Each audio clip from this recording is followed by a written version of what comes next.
I currently am wearing my Ironman Backpack. Look at this thing. It's like got the red colors and everything. Fully enclosed computer. It's a proprietary motherboard, proprietary everything. It's pretty awesome. And currently it can fit SLI 980s. And we're hoping that at some point they'll be able to make room for the Pascal 1080s, because that would be phenomenal, especially considering that this device is designed for none other than VR. I mean, check this out. Not only is it bolted in place, I've actually got this nice and cinched down. My Vive holsters, so my controllers for the Vive, and pop it out and go to town. It's all self-contained and closed, which also means that it's kind of scary, because not only can I not trip over anything, it means that I literally could start walking around town. Oh, that's kind of creepy. I'm gonna walk around in a different world. It'd be really scary, but only for about 90 minutes, because this thing's running on batteries. It's got about, depending on how insane you are with your gaming, this may run about 90 minutes, maybe a little longer, maybe a little shorter, depending on what you're doing. And with Pascal, that might extend that out even further, because that's a lower power system, a lower power graphics card. So we're hoping. This isn't out yet, but this one's mine. I'm gonna walk out of here because they can't take it away from me, because it's on my back. They're gonna chase after me, and I'm just gonna run. So I was mentioning that this thing is a proprietary motherboard. It's similar specs to the Vortex system, which we showed earlier on this last year, and I'm pretty excited.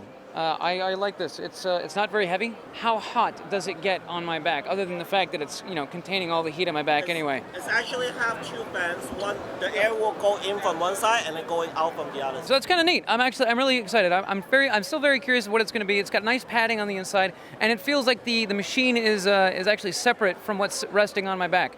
So that's actually kind of cool. So there is a layer of padding that to separate the machine from the actual backpack attachment. This is a prototype, and it's now the cane type, because it's mine. So here we got the MSI. This is the Gaming X graphics card. Then they've got two new ones coming out, the Gaming X and the Gaming Z, both 1080s. This one and the other one, they're basically identical with just a few differences. They both have double ball bearing fans, which are pretty awesome. They do have an extra 6-pin power connector compared to just the Founders Edition, which only has one 8-pin. The fans themselves have been slightly redesigned, a little bit more static pressure on the heatsink. Full LEDs, RGB on this side. The Gaming Z, which is the other one, has full LED RGB on the back and the front. It's everywhere. This one is overclocked a little bit more than the Founders Edition core clock, which is like 1.6, and then the Gaming Z is even overclocked more than that. They won't tell us what the numbers are, because in all reality, you can do whatever you want with these things. Come on, man, just crank them all the way up there. Put the thing in a refrigerator, crank it up even higher. Let's push these things to the extreme. I'm really excited to see what these things can do. This is the QBN.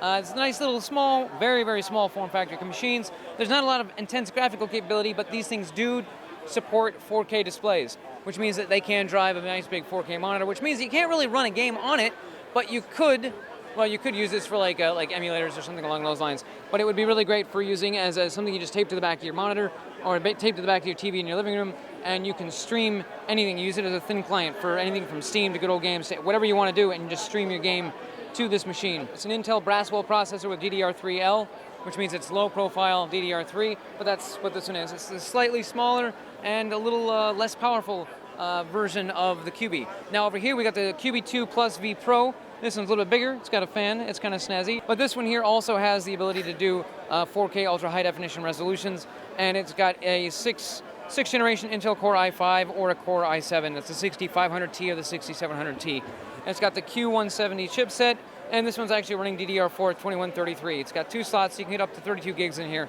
It's really awesome. It also supports one NVMe M.2 PCI Express or SATA SSD, and it's got some cool stuff in here. It's got a wireless combo card from Intel with Bluetooth, so it's got a lot of functions and features. You could use this in an office and just strap it to the back of your monitor, and you can go to town. Brand new motherboards from MSI. We've got X99A, X-Power Gaming Titanium, Gaming Pro Carbon, and the M-Power Gaming Titanium, which is a little bit different than the X-Power. There's a couple of small differences. This one here can handle, lots of cool stuff, lots of memory, quad channel. It's got 5 PCI Express 3.0 X16 slots, and it can do up to 4-way SLI with full capability. That's what they told me, I swear. But it's also got U.2 ports. It's got the M.2 NVMe. It's got a Type-C connector on the front of the board, so you can have an internal Type-C connector, which is awesome. And then it's got USB 3.1 Type A and Type C in the back. This one down here, the M-Power Gaming Titanium, does not have the Type-C in the back, but it does have a Type-C up front. It's also USB 3.1. This one here can only handle 2-way SLI or 3-way Crossfire, 2 M.2 NVMEs. What's really neat about this is they've got a piece of software that they wrote called the M.2 Genie, and it basically automatically sets your two M.2s up into RAID 0 so you can get the increase of speed of the drives. So this is literally getting you 3 gig a second, both read and write. Okay, so this is the Gaming Pro Carbon. It's a little bit different than the Titaniums because this one's got, it's black. It's got carbon fiber, and it's got LEDs. They're pretty snazzy. It's kind of nice. It's got the U.2, and it's got the Type-C connector up front. It's got Type-C connector in the back. Intel Gigabit LAN, which is perfect. This thing here can support 3-way Crossfire and 3-way SLI, but it's got 4 PCI Express 16 slots, so you can do that. All right, so this is the B150M Order Arctic. What makes this one so snazzy is that it's white, and that the traces are the same color as, this is all painted.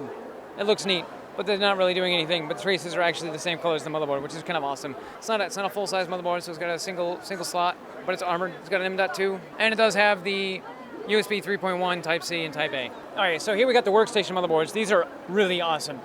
So basically, if you want to make your run-of-the-mill Intel Core i7 system, X99, but extra kick-ass, this one's got dual gigabit Intel NICs, which is awesome because a lot of the older motherboards that I've seen have got one Intel and one Realtek, and that's terrible. So this is dual Intel. It can support up to 3-way SLI and Crossfire in full 16 across the board. It's got 8 DIMMs and quad channel DDR4 3333 overclocked.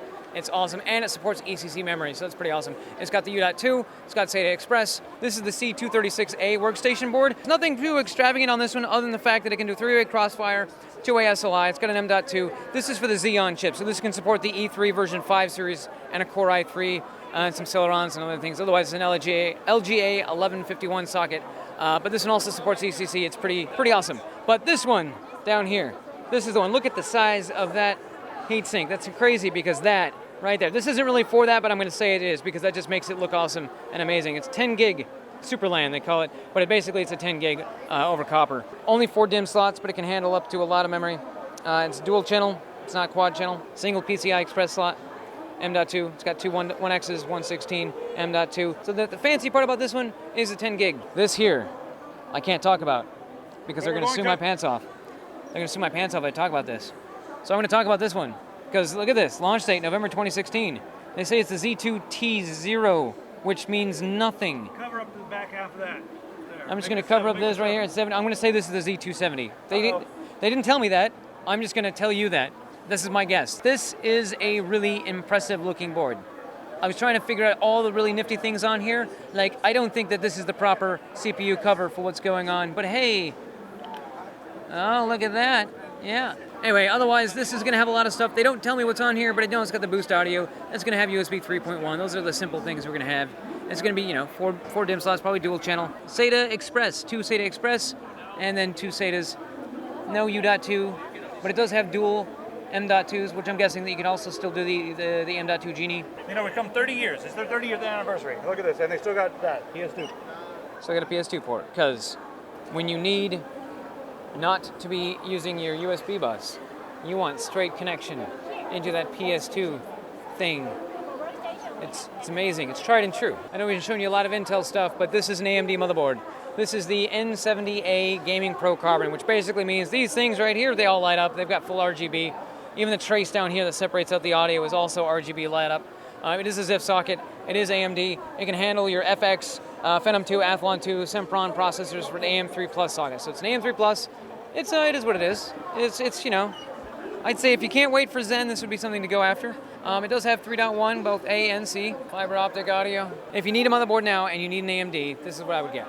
So I'm standing in front of the GT62 from MSI. It's still got the very sleek design. This one here is going to have a 6th generation Intel Core i7 processor. It's basically your fancy gaming line. It's going to have NVMEs, M.2 SSDs, 2 gigabits a second data transfer speed. This thing will be VR ready, and they tell me that it's going to be using the latest generation graphics card.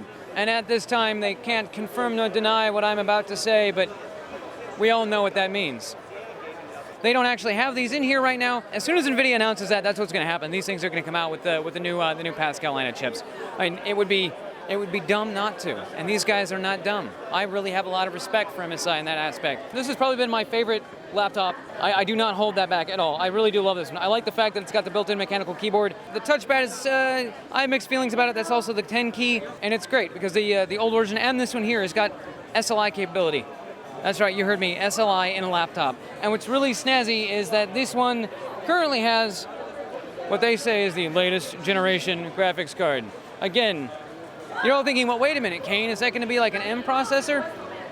I don't think so. I mean, I'm going to speculate here a little bit that with the things that we saw at the NVIDIA event a couple of weeks back, the low power capability of the new Pascal chips would not surprise me if the next generation laptops are not going to have an M version of the processor. That's just my speculation. I really hope that I'm right. So moving down, we've got the GT73. It's a slightly smaller version, does not have the mechanical keyboard, but otherwise it's effectively the same kind of thing. This one does not have the mechanical keyboard or the touchpad in the same way the other one does, but this one does still have the SLI. It's a little bit thicker. They both have better heat pipes and better cooling systems, which means that you probably can overclock the snot out of these things even more than you could before. So the other thing that I think is really interesting about this new line of laptops these guys got coming out, other than the fact that they're running latest and greatest graphics card from NVIDIA, they've got the SteelSeries keyboards. Even though this one's the not a mechanical switch, it does have it's still a SteelSeries keyboard. Those are the touchpad. They're really kind of nice. This one has 120 Hz anti-glare, wide view, 94% NTSC display, 17.3 inches, 1920 by 1080 with the latest and greatest NVIDIA graphics card. That one's got SLI, also has the 120 Hz display, but it's got the SLI. So you guys are like, oh, wow, SLI and 120 Hz in a laptop? This one's really kind of snazzy. This one, they call them the Stealth because they're really small, but this one, very, very thin bezel for the monitor, and this is also kind of neat. It goes all the way back. So if you're doing a presentation, you can actually just slop it down, flip the monitor upside down, and go to town. Those are the GT72 Tabby, which it's spelled, I'm sorry, the Tobii, Tobii. I was really excited there thinking they named it after my shoes, going along with the stealth technology stuff. This one it's called Eye on Game. It's sit at arm's length, and you can actually control bits and pieces of the game with eye tracking. So wherever you're looking, it will shift and adjust. It depends on the game, obviously, but it's something that's new. You can now sit and stare at your monitor, and where your eyes go actually means something. Stephen Hawking, eat your heart out.